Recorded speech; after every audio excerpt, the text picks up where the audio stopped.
बिस्मिल्लाहिर्रहमानिर्रहीम। अस्सलामु अलैकुम वरहमतुल्लाहि वबरकातुहू। मोहतरम नाज़रीन इकराम, तहफ़्फ़ुज़ दीन मीडिया और MRF TV लाइव में आपका इस्तक़बाल है। खैर मक़दम है। देश और दुनिया की ताज़ा तरीन ख़बरों के साथ आज मैं हूँ आपका मेज़बान। तो आइए नाज़रीन, हम बढ़ते हैं आज की ताज़ा तरीन ख़बरों के साथ।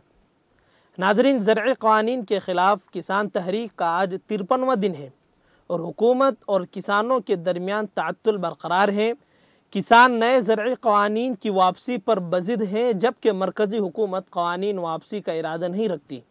किसानों की मरकज़ी हुकूमत से 9 दौर की बातचीत हो चुकी है, लेकिन कोई नतीजा नहीं निकल पाया।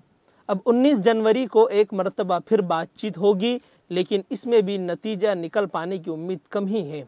इसी तरह नाज़रीन, मध्य प्रदेश के इंदौर में किसान कानून के ख़िलाफ़ मुज़ाहरा करने के इल्ज़ाम में पुलिस ने साबिक़ वज़ीर और रुकन असम्बली जेतू पटवारी समेत 50 रहनुमाओं पर मामला दर्ज किया है। पुलिस डिप्टी इंस्पेक्टर ने बताया, वीडियो फुटेज की बुनियाद पर आम रास्ते को रोकने, ज़िला अफसर के अहकामात की खिलाफ वर्जी करने के सिलसिले में 50 मुज़ाहरीन के ख़िलाफ़ कल मामला दर्ज किया गया था।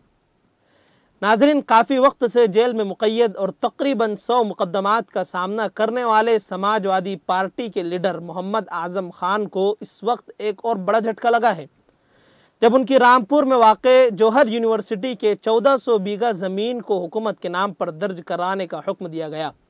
रामपुर के ADM इंतज़ामिया ने अदालत महसूलात में मुकदमा का तस्फिया करते हुए फैसला सुनाया कि समाजवादी पार्टी के रुकन पार्लियामेंट मोहम्मद आज़म खान की सरबराही वाली मोहम्मद अली जौहर यूनिवर्सिटी की 1400 बीघा ज़मीन हुकूमत के नाम पर दर्ज कर दी जाए। रामपुर सदर तहसील में मोहम्मद अली जौहर यूनिवर्सिटी ट्रस्ट के नाम मोहम्मद आज़म खान ने ज़मीन खरीद कर यूनिवर्सिटी तामीर कराई थी और हुकूमत से 12.5 एकड़ से ज़्यादा ज़मीन रखने के बाद जौहर यूनिवर्सिटी ट्रस्ट के नाम पर ज़मीनें खरीदी गईं। रियासत में इक़्तिदार की तब्दीली के बाद BJP हुकूमत आने के साथ जौहर यूनिवर्सिटी के ख़िलाफ़ कार्रवाइयों का सिलसिला शुरू हो गया है और ताज़ा तरीन कार्रवाई के तहत ADM इंतज़ामिया रामपुर की अदालत महसूलात ने एक फ़ैसला सुनाते हुए ये माना कि मोहम्मद आज़म खान सदर मोहम्मद अली जौहर यूनिवर्सिटी ट्रस्ट के हुकूमत की तरफ से 12.5 एकड़ से ज़ायद ज़मीन खरीदने की इजाज़त जिन शराइत की बुनियाद पर दी गई थी, उन पर अमल नहीं किया गया है। लिहाजा शराइत की खिलाफ वर्जी की वजह से मोहम्मद अली जौहर ट्रस्ट के नाम दर्ज ज़मीन में 12.5 एकड़ ज़मीन छोड़कर बकिया 70 हेक्टर, जो कि तकरीबन 1400 बीघा होती है, महसूलात के रिकॉर्ड में रियासती हुकूमत के नाम पर दर्ज किए जाने और उस पर कब्ज़ा हासिल करने के अहकामात सादिर करने का फ़ैसला सुनाया है। इस फैसले को मोहम्मद आज़म खान के लिए एक बड़ा झटका भी करार दिया गया है और ये फैसला एक ऐसे वक्त में आया है जबकि आज़म खान अपने बेटे आज़म खान के साथ गुज़िश्ता 11 महीने से सीतापुर जेल में कैद हैं। हुकूमत की तब्दीली के बाद आज़म खान के ख़िलाफ़ तकरीबन 100 मुक़द्दमात दर्ज किए जा चुके हैं और उनमें से बेशतर में उन्हें ज़मानत भी मिल गई है, लेकिन रिहाई के वो ताहाल मुंतज़िर हैं। नाज़रीन, राजस्थान के जालवर में एक बस के बिजली के तारों की जद में आने से आग लग गई है, जिसमें 6 लोगों की जगह पर मौत वाक़ई हुई, जबकि मुतअद्दिद लोग झुलस गए हैं। मौसूला इत्तलात के मुताबिक ये लोग जालवर ज़िले में जैन मंदिर के दर्शन के बाद वापस आ रहे थे कि सनीचर की रात यानी कि गुज़िश्ता रात रास्ता भटक जाने के सबब जालवर से 7 किलोमीटर दूर महीशपुर गांव पहुंच गए, जहां बस गांव से गुजर रहे बिजली के 11 kV लाइन के तारों की जद में आ गई और करंट फैलने से बस में आग लग गई।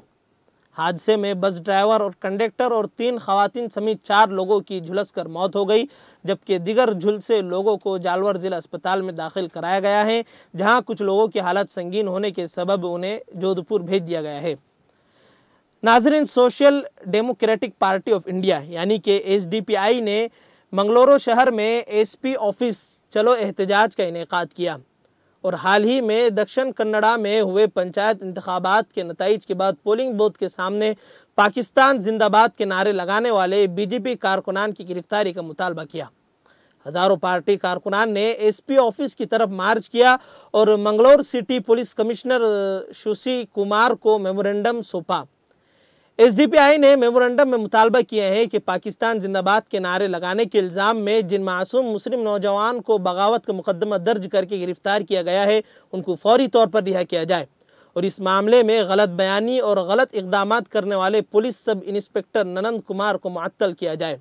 एहतजाजी मुजाहरे के बाद SDPI के अहदेदारान ने मीडिया से खिताब करते हुए भी कहा है कि BJP कारकुनान ने जानबूझकर और मुसलमानों को बदनाम करने की वजह से की नीयत से पाकिस्तान जिंदाबाद के नारे लगाए हैं और SDPI के इस एहतजाजी मुजाहरे में खवातीन समेत हज़ारों पार्टी कारकुनान शरीक हाल रहे। नाज़रीन, महाराष्ट्र के शहर धुलिया से एक बड़ी खुशखबरी आई है कि एक छोटे मासूम बच्चे ने, जो कि हाफिज़ कुरान भी है, उसने JCB मशीन बनाई है।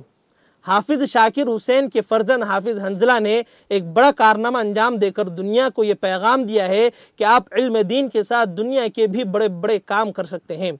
बस ज़रूरत है मेहनत, लगन और दिलचस्पी की। और ये बात अज़हर मिनश शम्स व अबयन मिनल अम्स से है कि जिसने कुरान करीम को हिफ्ज़ कर लिया हो उसके लिए ये सब आसान है। एक 14 साल बच्चे ने इतना बड़ा कारनामा अंजाम दिया है। आप वीडियो में देख सकते हैं कि किस तरह इस बच्चे ने लोगों को हैरान कर दिया है।